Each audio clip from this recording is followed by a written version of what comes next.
I'll be very fast.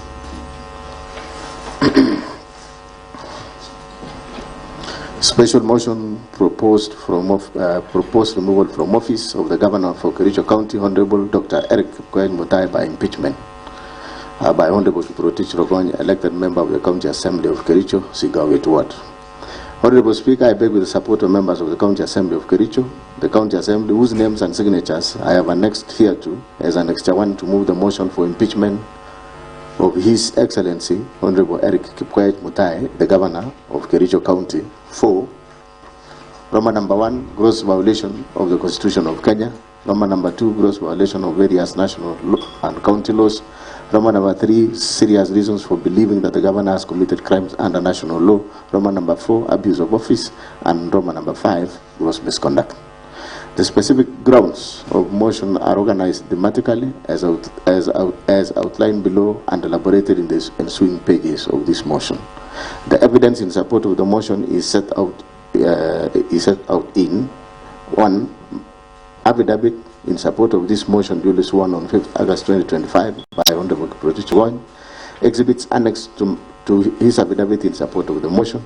3. The witness statements affidavits to be presented at the hearing of this motion. Further, the affidavit presented here verifies the accuracy and reliability of exhibits to the motion.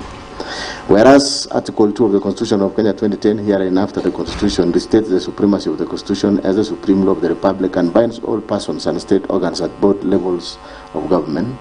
Article 10 of the Constitution, Section 3 and 16 of the Leadership and Integrity Act 2012 and Section 9, 10 and 12 of the Public Officer Ethics Acts 2003 establish, among others, the rule of law, democracy, human dignity, courtesy, respect, social justice, inclusiveness, equality, human rights, probity, professionalism, non-discrimination, protection of marginalized, good governance, transparency, and accountability as part of national values and principle of governance. Article 10, 73 and 75 of the Constitution requires state officers at all times, whether in public or private life, to behave in a manner that inter alia brings honor to the nation and dignity of the office of the state officer holds, portray selfless service based solely on the public interests, demonstrated by honesty in execution of public duties and declaration of any personal interest that may conflict with public interest, ensures decisions made by the state officer are not influenced by nepotism, favorism, and improper motives, demonstrate discipline and commitment in service to the people, and 4, avoids demeaning the office that the state officer holds. By dint of Section 11 of the Leadership and Integrity Act 2012, enjoins the governor as a state officer to treat members of the public and other public officers with courtesy and respect, and further, by dint of Section 34 of the Leadership and Integrity Act 2012, the governor, being a state officer, is precluded from bullying any person by engaging in a behavior that is vindictive, cruel, malicious, humiliating, and is intended to undermine a person. Article 73, 2, D, and E of the Constitution provides for accountability of a state officer to the public for all decisions made in exercise of the powers of the office they hold, and that accountability is a critical principle of leadership and integrity. Article 10, 232, 235, and 236 of the Constitution and Section 59, 59A, 60, 62, 63, 64, and 65 of the County Government Act 2012 provide for the values or principles of public service and establish an elaborate framework for the establishment of county public officers and the recruitment, employment, and dismissal of county public officers. Article 179(4) of the Constitution reaffirms the governor's position as the chief executive of the county. Hence, the Constitution and the law vest primary responsibility for decision making and ensuring the well-being of the county on the governor. This is a strong expression of the county governor's commitment and expectation to provide effective leadership, strategic vision, and direction to the county in ensuring efficient and prudent use of public resources for the good of the county. Number 8, Article 181 of the Constitution, Section 33 of the County Government Act, and Standing Order Number 70 and 70A of Standing Orders of the County Assembly of Kericho provides for the impeachment of the governor on grounds of gross violation of Constitution, gross violation of other written laws, where there are serious reasons for believing that the county governor has committed a crime under national or international law, gross misconduct, and abuse of office. Number 9, Articles 201, 205, and 207 of the Constitution forms a constitutional basis that guide the counties in raising and utilization of public finances. In particular, Article 207 establishes the County Revenue Fund and clearly stipulates that money shall not be withdrawn from the Revenue Fund unless the Controller of Budget has approved. Number 10, Section 33 of the County Government Act obligates the governor to provide leadership in county governance, be accountable for the management and use of county resources, and to promote, amongst others, good governance and competitiveness of the county. Number 11, the governor has in various instances failed to take charge and rein on the rot, corruption, and unethical practices in the county. Instead, the governor has deliberately aided, abetted, condoned, and encouraged the misuse, misappropriation, misallocation, wanton theft, and pilferage of county finances. Number 12, the governor has in multiple occasions, directly and indirectly, engaged in acts and conduct which severally and collectively constitute gross violation of Constitution, gross violation of other written laws, gross misconduct, and abuse of office. By his acts and conduct, the governor has exposed the office of the governor, the assembly, and the people of Kericho to ridicule, embarrassment, shame, and disrepute.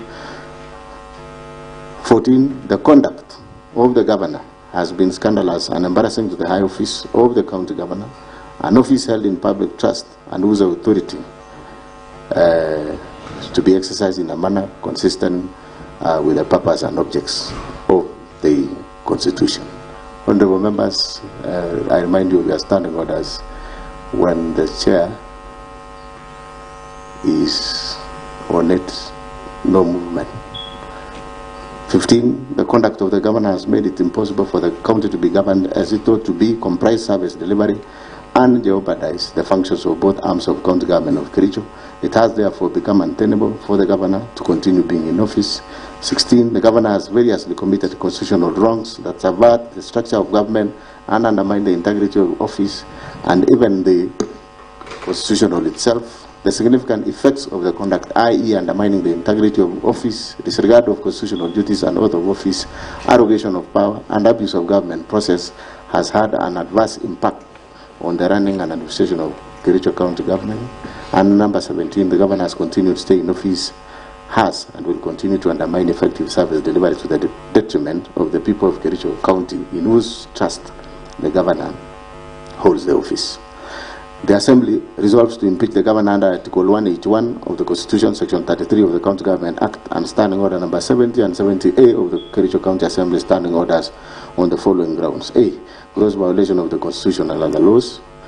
That is, gross violation of Constitution of the Republic of Kenya 2010, the County Government Act 2012, Public Procurement and Asset Disposal Act 2015, the Public Finance Management Act 2012, and Kericho County laws.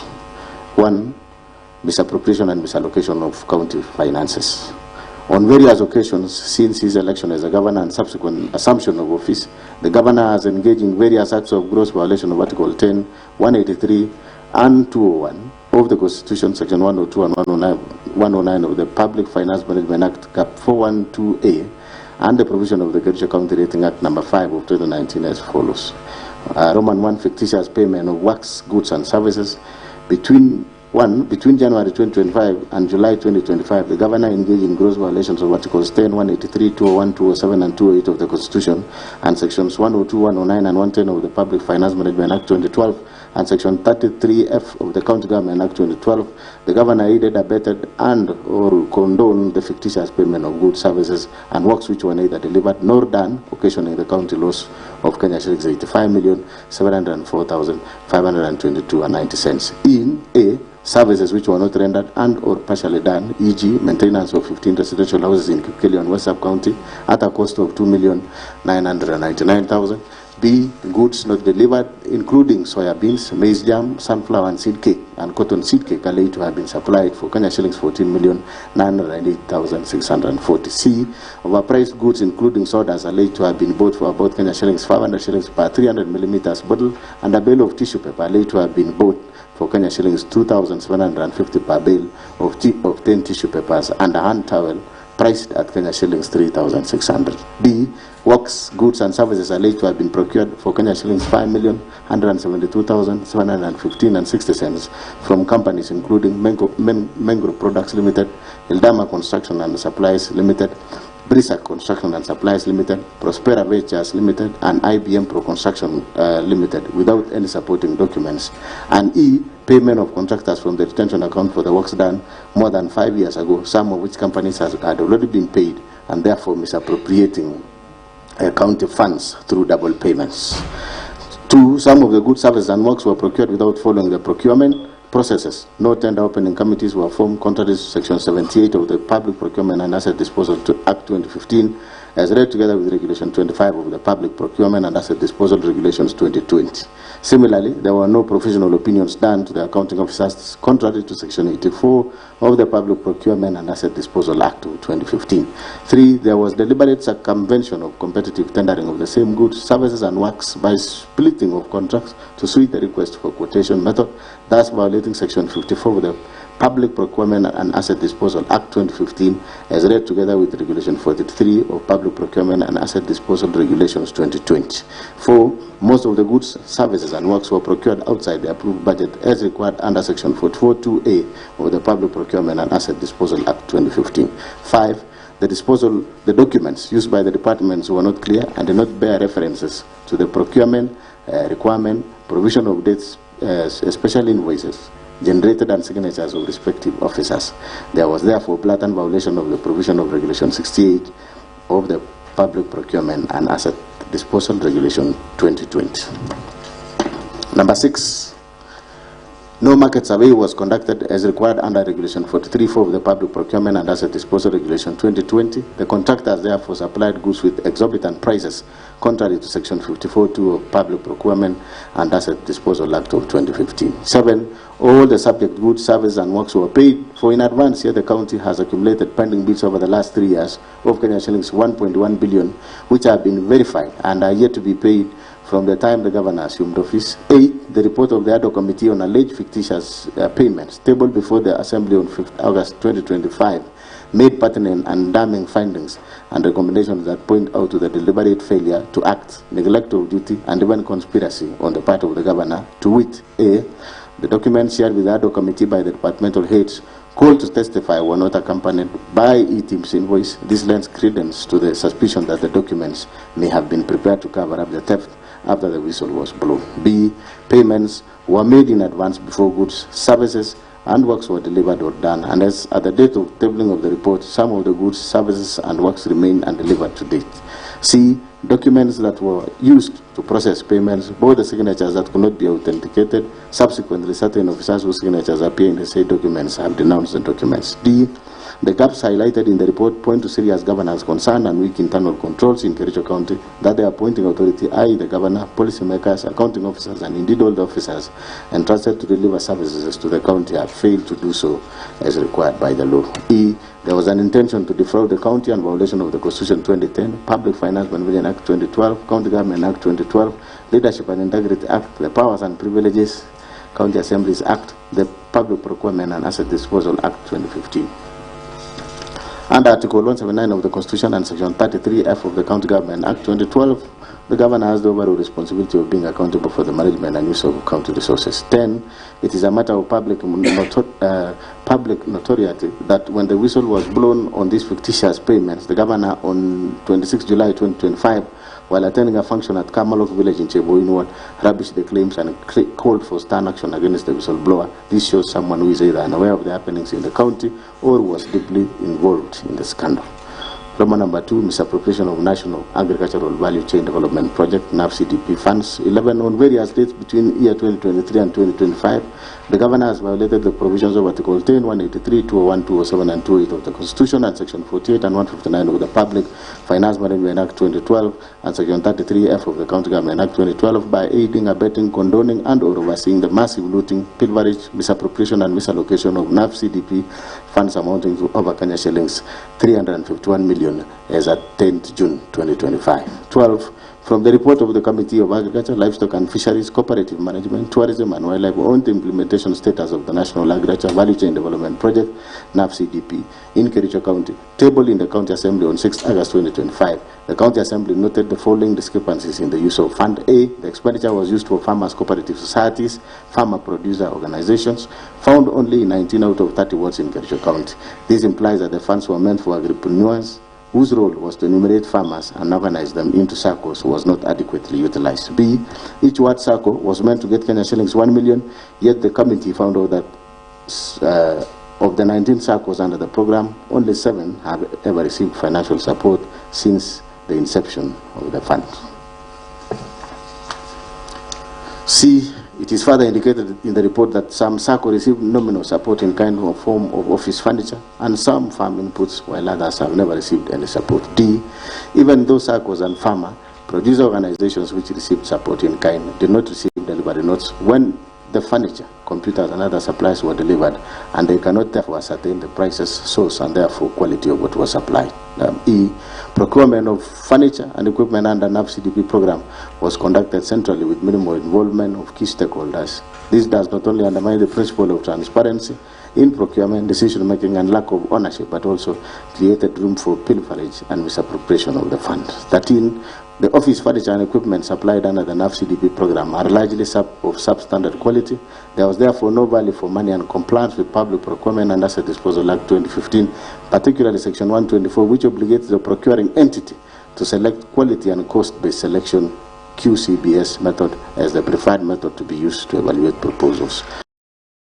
14, the manner in which the few projects which were implemented were done show that they were done without following the project implementation manual published by the World Bank to guide the implementation of the projects. 15, again the governor shirked all his overall responsibility under Article 179(4) of the Constitution and Section 33(f) of the County Government Act 2012 to bear accountable for the management and use of county resources.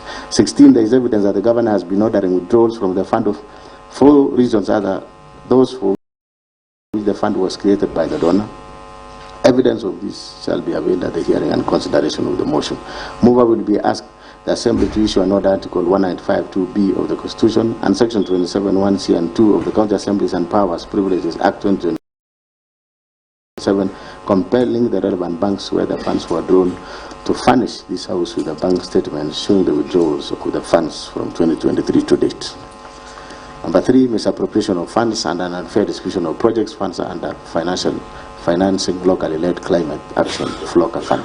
17, on various dates between the year 2023 and 2025, Governor has violated the provisions of Article 10, 179, 183, 201, 207 and 208 of the Constitution and Section 102 and 107 of the Public Finance Management Act 2012 and Section 33(f) of the County Government Act 2012 by presiding over unfair, skewed and nepotic distribution of projects under FLOCA funds, imprudent use, misappropriation and misallocation of FLOCA fund as follows. A, skewed and unfair distribution of projects under the fund with the governor's home ward, namely Chilmau South Ward, alone getting projects worth Kenya shillings 21,701,590 shillings, while there are many other wards not only in other sub-counties but even in Bureti sub-county which have received not a single project under the fund.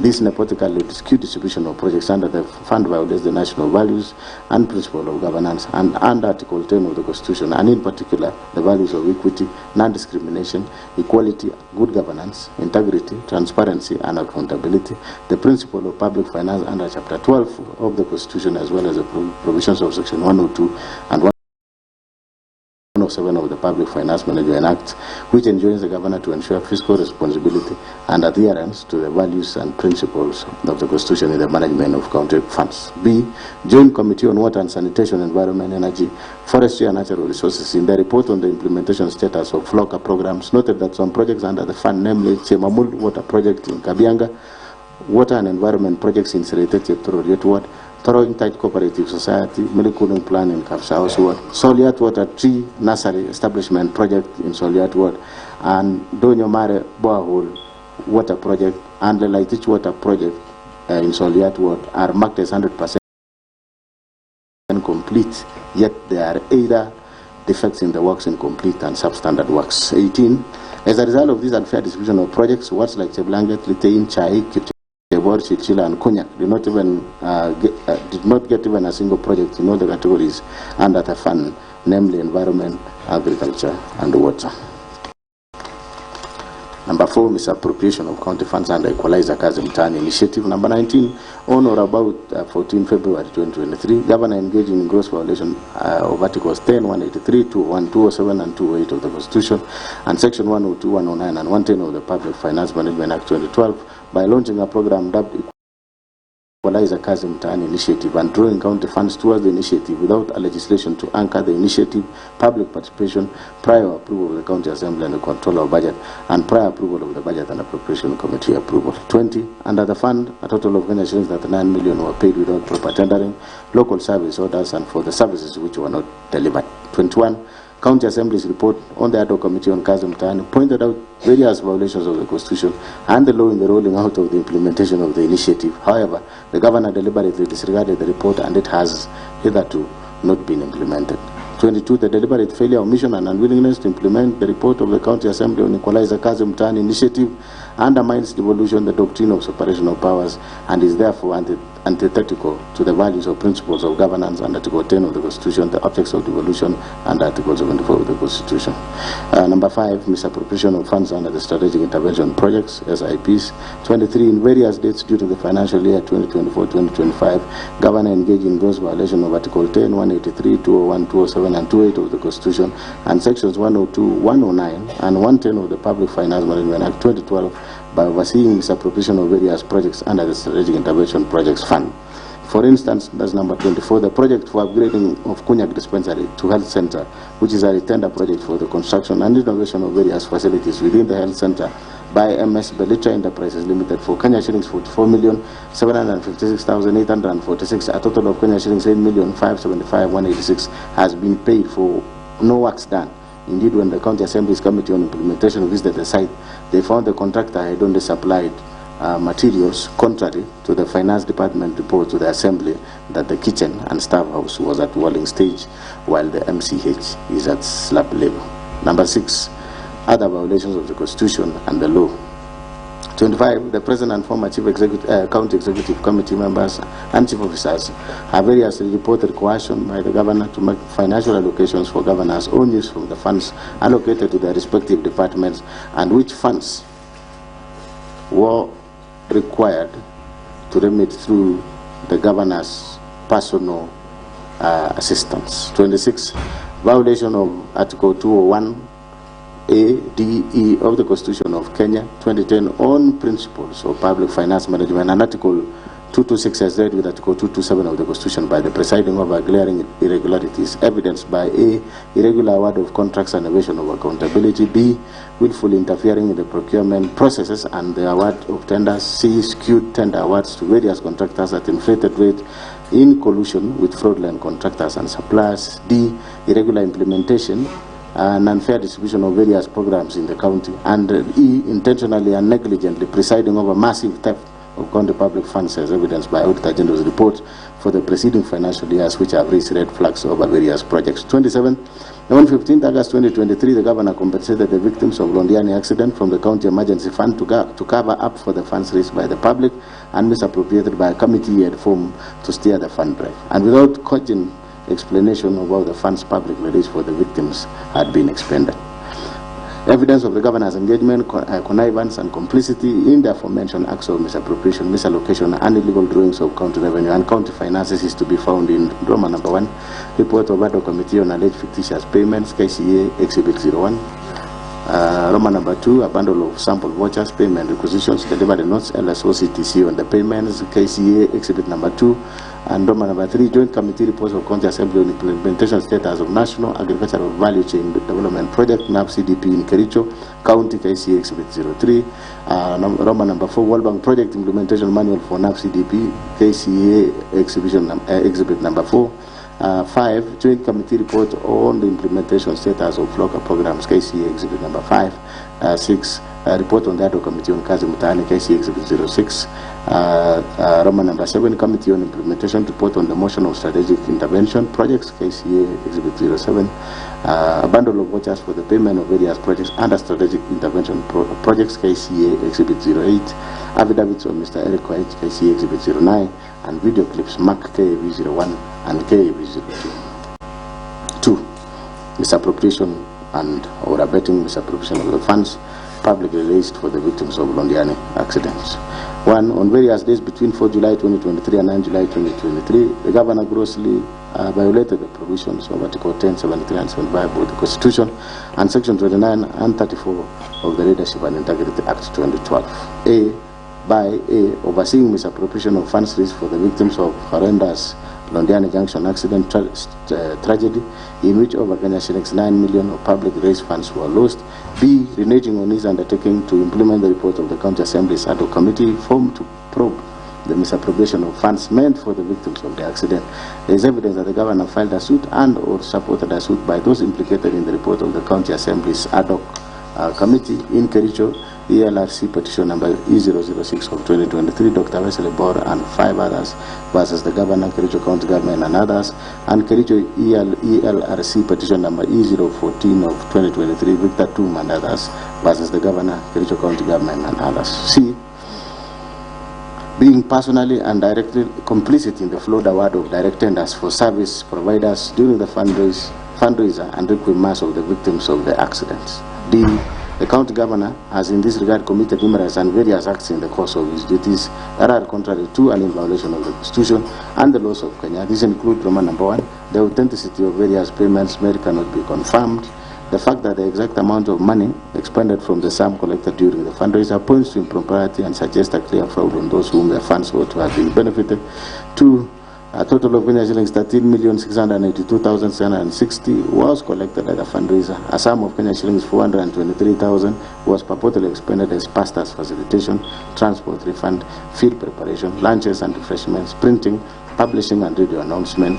Other payments that were approved from the fund were Kericho County Referral Hospital 2,037,524, Londiani Hospital Kenya shillings 1,534,190, Supertix Limited Kenya shillings 2,945,000, Supershine Limited Kenya shillings 411,000, Raise Hotel Kenya shillings 100,000, County Commissioners Fuel Kenya shillings 300,000. Roman number 3. That when Kenyans from all walks of life voluntarily made contributions to aid the victims of the tragedy, it was never intended or anticipated that the funds would be misappropriated with the blessings of the governor, who had a higher calling to ensure the money is accounted to the last coin and on whom the people bestowed their trust. Roman number 4. The governor issued contradictory statements insofar as the use of the funds is concerned. The contradictory statements point out his complicity in the matter. 5. While the governor is on record indicating that the medical bills for all the victims will be waived and taken care of by the county government, it is not clear why money had not been paid out from the fund collected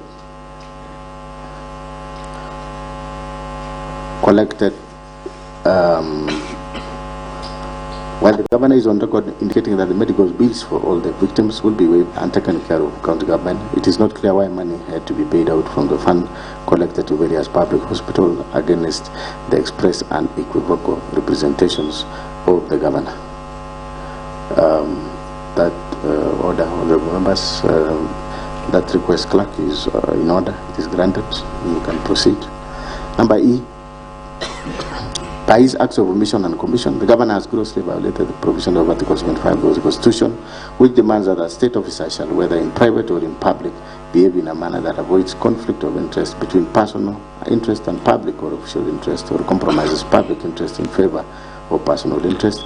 F. By overseeing the misappropriation of funds aimed at assisting the victims of the accident, the governor violated Article 73(2), which demand from him selfless service based solely on public interest, demonstrated by honesty in execution of his duties, accountability to the public for decisions and actions, and discipline and commitment in service. G. By allowing himself to be a master of double-speak in such a grave matter that shook the conscience of the nation, the governor violated Article 73(1)(a), Roman 2(3) of the Constitution, which demand that he at all times demonstrate respect to the people and brings honor and dignity to the office he holds. H. By allowing himself and senior officials to close to him to benefit from the funds, the governor violated Article 76(2)(b) of the Constitution, which prohibits a state officer from accepting a benefit in circumstances that compromise the integrity of the state officer. I. By failing to ensure that decision-making in executive office of the county governor are not influenced by corruption, nepotism and other callous and improper motives, the governor has failed to exercise objectivity and impartiality, thus violating Article 73(2)(b) of the Constitution 2010. Evidence of the governor's engagement, connivance, and complicity in the acts of misappropriating and or abetting the misappropriation of publicly raised funds is to be found in Roman number 1, Report on Investigation of Londiani Victims, fundraising held on 4 July 2024, KCA Exhibit number 10, Roman number 2, affidavit filed by Governor in Kericho ELC, petition 014 of 2023, KCA Exhibit number 11, and video clips numbered KCA with 3, KCA V4, and KCA V5. B. Abuse of office. Roman number 1, illegal appointments and lawful dismissals and transfers, and usurpation of the constitutional and statutory functions of the county public service. 1. The governor has variously engaged in gross misconduct and gross violation of Article 10, 73, 75, 232, 235, and 236 of the Constitution. Gross violation of Section 17 of the Public Officer Ethics, Section 55, 59, 59A, 60, 62, 63, 64, and 65 of the County Government Act, Section 4 of the Public Procurement Appointments, County Assembly's Approval Act 2017, and variously abuses of his by A, skewed and competitive and nepotic appointments of the county employees of various cadres. For instance, Governor recently hired his own brother, one Victor Mutai, as a revenue clerk. Similarly, the governor's personal assistant's wife, one Chief Mercy, who was recently hired as a nurse on contract basis, was confirmed, yet there are a number of nursing staff who have been serving on contract for long without confirmation. B. Illegally appointing one Mrs. Alice Bate, now judge of the High Court, as a county attorney when there was a substantive office holder, an act which the Employment and Labor Relations Court, Honorable Lady Justice Wasilwa, affirmed was irregular and procedural and unlawful in Sang versus Governor, Kericho County, and 2 others, petition E001 of 2023. In that case, the governor was found by the court to be in gross violation of Article 73 and 232 of the Constitution. His actions found to be illegal, unconstitutional, and ordered to pay cost of Kenya shillings 2 million and cost personally. The governor has therefore been already adjudged to be in gross violation of the law and all the Assembly and the Senate. C. Causing the advertisement of the position of doctors, nurses, early childhood education, ECD teachers just to endear himself politically when he knew the county government did not have capacity to hire. The applicants were subsequently not shortlisted, nor the alleged vacancies filled up. D. Illegally deploying health staff by the notice dated 22nd July 2024 without any justification, authority, and involvement of County Service Board, thus creating a crisis in the health sector. E. Since his assumption of office, the governor has dismissed a total of 10 county executive committee members, 6 chief officers, 2 chiefs of staff, among other senior county staff, without any cause or reason, thus exposing the county to protracted litigation and the risk of huge compensation in damages. The governor has perpetuated this firing spree not for any reason but as a show of might, power, and authority, and that is where the abuse lies. Evidence of the governor's engagement in connivance and complicity in the foregoing acts of illegal appointments, unlawful dismissals and transfers, and usurpation of constitutional and statutory functions of county organs is to be found in Roman number 1, Judgment of Employment and Labor Relations Court in Kericho, case of Colin Sang versus Governor, Kericho County, and 2 others, petition E001 of 2023-2024, KEELRC, KCEA, Exhibit 12, number 12. Roman number 2, a bundle of notices from Governor dismissing CCs, CEOs, and other staff, KCA Exhibit number 13. Roman number 3, copies of bundles of sample of court documents filed in various cases, KCA Exhibit 14. And number 2, subversion, discrediting, and impeding of oversight role of the County Assembly. On 3rd September 2024, Governor engaged in gross misconduct and grossly violated provision of Article 10, 73, 75, 174, and 185 of the Constitution, and abused his office by writing to the Speaker, purporting to direct the Speaker on inter alia the timelines the Speaker should give the chief officers who are summoned by the Assembly for questioning in exercise of the Assembly's oversight mandate. Evidence of the Governor's engagement, connivance, and complicity in the foregoing acts of subversion, discrediting, and impeding of the oversight role of the County Assembly is to be found in Roman number 1, a letter by the Governor dated 20th August addressed to the Speaker, to the County Assembly of Kericho, KCA Exhibit number 15, and a letter from the Speaker to the Governor dated 3rd September 2024, KCA Exhibit number 16. C. Gross misconduct. Roman number 1, bullying, incitement, vilification of people and county staff. 1. On various occasions, the Governor has repeatedly engaged in gross misconduct and gross violation of the provision of Article 10, 73, and 75 of the Constitution, and Section 29 and 34 of the Leadership and Integrity Act. By A, the Governor has been operating with impunity as though he is above the law. On the second day of being sworn into office, the Governor led a mob to invade a private land owned by one Mr. Joseph Kiblangat Kogo within Kericho town and tore down the fence. The governor has since designated the subject land as an illegal dump site operated by the county government without the consent of the registered proprietor, National Environment Managing Authority NEMA approval, gazettement by the county designating the parcel as dump site, and in total disregard of a court order issued by Environment and Land Court in Kericho in ELC petition number E001 of 2022, Josiah Kiblangat Kogo versus County Government of Kericho. The governor has also obstructed the enforcement of the orders by the police administration. The actions are illegal, contemptuous to the authority and dignity of the court and the rule of law, unethical, and demeaning the office the governor holds. Further, as a result of the illegal actions of the governor, the county was condemned to pay the cost. B. None of the dismissed CECs, chief officers, chief of staff, and other senior county staff were given fair administrative due process and hearing, thus violating the provision of Articles 41, 47, 51 of the Constitution. C. The governor has persistently intimidated, molested, harassed county officers who do not sing to his tune, leaving officers jittery and creating an atmosphere of fear, uncertainty, and despondency in the county, and thus creating a toxic environment, work environment. This violates the provision of Section 11 and 13 of the Leadership and Integrity Act of 2012.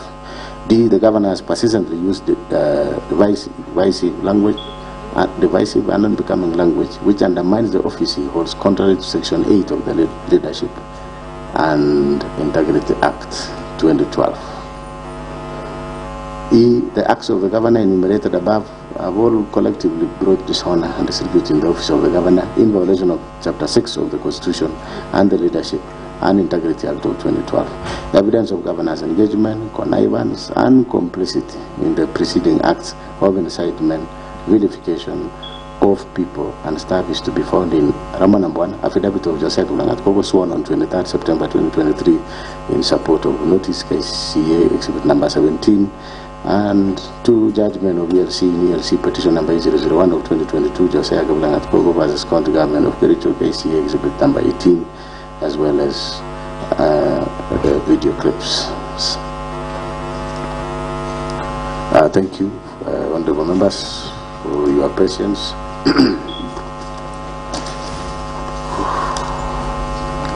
Honorable members, before we begin to debate, honorable members, before we begin to the debate on the motion that is now before this House, it is a fundamental principle in law that an accused person has the right to be heard and to face the accuser on the allegations before them.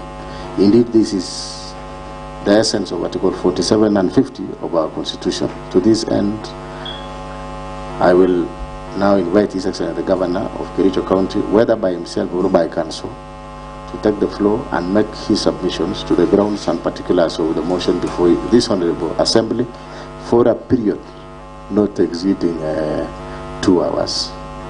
We have 2 hours, but this is how we are going to use our 2 hours, Your Excellency and your team. 1.5 hours and now, and then I will open the floor for honorable members to contribute, and then I will give you 30 minutes to probably to respond to the issues that have been raised by the honorable members of this assembly. So, Honorable Governor, please note that, so that as we can see, I don't know what is our time now. What is the time now?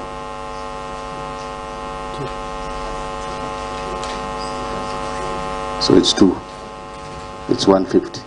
So we have 1.5 hours for your submissions. Should you use 1.5 hours, that is okay. Should you use less minutes, that will be better for some of us, because I'm even told the governor and myself had requested that we take a cup of tea because we have really sat here from morning. But nevertheless, we will give you 1.5 hours and then 30 minutes at the end to make it 2 hours as per our standing orders.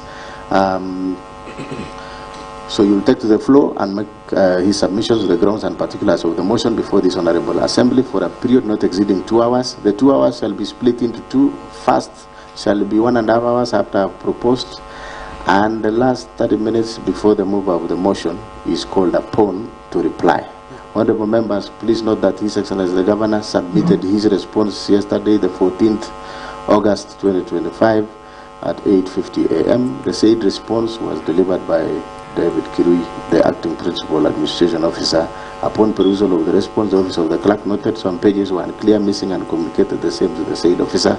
The missing and clear pages 29, 30, 31, 32, 52, 56, 57, 71, 72, 80, 81, 83, 128, 143, 166, 167, 168, 172, 173, 206, 211, 212, 213, 216, 235, 236, 260, 265, and 311. Only page 29 and 30 was submitted through the office email address. The office of the clerk has made several requests to have clear copies of the pages to no avail. I don't know what is the current position.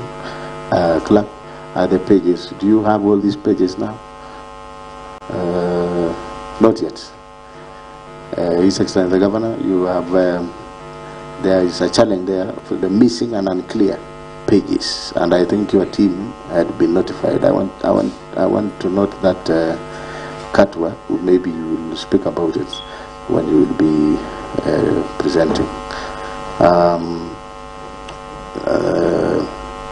And now, honorable members, this is the high time we will allow the governor to make his submissions for a period not exceeding 1.5 hours.